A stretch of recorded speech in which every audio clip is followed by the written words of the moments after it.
Okay, boys and girls, cats and kittens, guys and dolls, Coachella 2025 starts this weekend. And it's a pretty good lineup. 2024 was awfully great, so we have to see if they match that energy. But 2025 looks pretty good. You have Lady Gaga, Missy Elliott, BLACKPINK Lisa, Charlie XCX, Green Day, Post Malone, Megan Thee Stallion, BLACKPINK Lisa, Kraftwerk, and Travis Scott. Travis Scott will be the closer. And that will be at midnight in California, 3 a.m. on the East Coast. Man, that killed me last year. Because I did watch all of Tyler's sets. And I was trying to watch Doja Cat's sets, and I couldn't make it. I think for Tyler, I didn't go to bed like after 4:30. I tried to watch Doja at 3 a.m. and I just couldn't make it. And the performance was pretty good. I was like, I can't do it, man. Not at this age. I can't. So this list, who are you guys excited to see? Megan's Go to Twerk. I've seen that a billion times. Post Malone's okay. He's an okay live performer. Travis Scott, I'm interested in seeing because Travis Scott is a very energetic performer. I haven't seen a full Travis Scott show in a long time. And I'm interested to see who he brings on stage. Because it might be like Tyler Creator brought a lot of people with him. Not a lot, but he brought a few. Like Kali Uchis just popped up. She popped up like after having a baby, she popped up. Which is fantastic. Charlie XCX will do a sexy performance like she usually does. Green Day I'm interested in because I'm wondering what type of different sets they're going to do. Because when No Doubt was there last year, they did different sets on different nights. So I'm interested to see what Green Day does with that. Missy Elliott, you can't go wrong with Missy. Like, no matter what she does, it's going to be fun. And I'm going to be, how hyped will the crowd be? Because Missy has so many hits. And if Lady Gaga, because she's having a good year, I wonder if Bruno Mars is going to pop up and do Die With a Smile. Because her and Bruno only did that song live a couple of times. Like a month after the song came out, Bruno was performing someplace in California and Gaga came out a couple of times. They didn't perform it at the Grammys because they did California Dreamin' at the Grammys because of the fires that happened in California. So I think they decided instead of doing Die With a Smile, which probably would have been inappropriate, they did California Dreamin'. So I'm excited to see if Bruno comes out to do Die With a Smile with Gaga and see how the audience reacts to that. Are they going to sing along or something like that? So that would be interesting to see. And if Bruno has a good time, maybe he'll be a headliner next year because I don't know if Bruno ever headlined Coachella or not. I don't know. I don't think Silk Sonic. Did Silk Sonic perform there? I'm not sure. I'm not sure. So we'll see. Man, so like I mentioned before, they got to go a ways to match Coachella from 2024. 2024 was fantastic. 2024, like I said, you had Doja Cat. Doja, her dancers was dressed in the whole hair, like it was like they were dressed like hair monsters. It was fantastic. It was fantastic. I don't know how they put that thing together. That was great. You had Tyler, the Creator. Tyler was, he had the best sets of anyone because you had the whole campground. It was a whole campground thing. It had mountains, and the sky kept changing. It would change from day to night. You have the sun, and then then you see the moon and the stars. You had the mountains. You had the camper. And the camper, when it first started, exploded, and Tyler flew out of the camper. Like I said, the first night he had Kali Uchis comes out. And then the beautiful thing, at the end of his sets, there'll be like wind blowing Tyler away, and he'll be trying to hold on. He's like, he'll be performing, and then the wind takes him away. And he's just floating in the sky into the rafters. Oh my God. That Tyler set was fantastic. And the beautiful thing is, you saw how he interacted with the audience and how the audience knew a lot of his songs. Like a lot of times the media just focus on like Doja or Megan Thee Stallion, a lot of the ladies, but they kind of skip over the fact that Tyler, the Creator, has a very strong fan base. And it was great to see how the crowd connected with him. No Doubt was great. That was the first time they had been together for a long time. It was good seeing Gwen with the boys. The first night was good. I think Gwen was trying to find her footing. That second night was great. And the beautiful thing about the first night, though, is that Gwen jumped on the back of her ex-boyfriend and bandmate, Tony Kanal, and she jumped on his shoulders, and they went off. When the show ended, they went backstage, and Gwen looked so happy.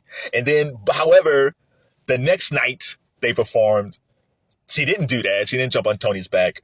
She goes backstage. They say, okay, good night, everybody. Go backstage. And there's her kiss that she has with Gavin Rossdale. Gavin wasn't there, but her kids were there. And then there's her boyfriend, Blake Shelton, And I was like, damn it. Because that first night, when she jumped on Tony's shoulders, I said, oh my God, we might get a reunion tour. And then when I saw Blake that second night, I was like, damn it, we ain't gonna get no reunion tour. Because she loves that country dude too much. And now when I see Gwen Stefani, listen, I love me some Gwen Stefani. But man, she is totally different in 2025. Like in 2024 at Coachella, she looked like that cool mom, man, that you knew was in a band when she was young. She was that cool mom last year at Coachella. And now, man, I don't know what Gwen is now. Like she's turned like super religious on us. I don't know what happened. I don't know what happened to my lovely Gwen, but damn it, Blake Shelton, I hate you. But still, that No Doubt performance was great. So let me ask you a question. Have you been to Coachella? If you have, let's help up our friends who might go Coachella this year or next year. Question one, is weekend one better or weekend two? Because some people feel like weekend two is where the real fans are instead of weekend one. Weekend one is for the pretty people, and weekend two are for the real music fans. So tell me which is better, weekend one or weekend two. What's driving there? Like, because there's videos already of people driving to Coachella for the campgrounds, and they're complaining how bad the traffic is going there, which is crazy because it's at the same place every year. So the driving there is kind of bad. What's the bathroom situation like? Is it all standing room only when you go there? Like, can you leave? Let's say you got to go to the bathroom or something. Can you leave and go back to your spot? Or you come back and people say, oh, hold up, bro, where you going? I was like, I'm going back to my seat. Are there any seats? Are there any chairs at all? Do you have to stand up the whole time? Is there a shuttle? If you stay at a shuttle, you stay at a hotel, do you take a shuttle? How much money do you need to take if you're there for a whole weekend? I don't know, man. At this age, I don't think I could go to Coachella. All these acts that you see at the bottom, those are the people I probably would see. And it's like, okay, man, it's like 6 o'clock. I'm about to go to Steak and Shake and take a nap. Like, y'all good night.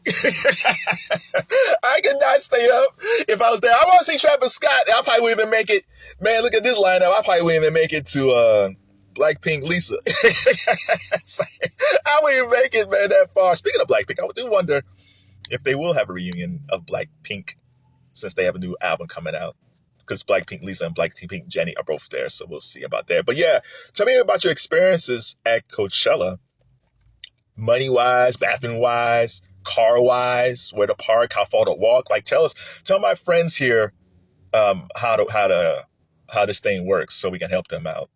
And most importantly, one of the things why I love about Coachella, it is the best streaming situation you will have online this year. Now, again, you might not be a fan of all these acts. You might just like one of these acts. You might be a staunch Megan Thee Stallion fan, and that's the only person you care about. Fine. Guess what? You're getting a free Megan concert. There is no better situation this year, streaming-wise, than Coachella on YouTube. Now, again, this is not an ad for YouTube. This is not an ad for Coachella. I'm just saying this as a music fan.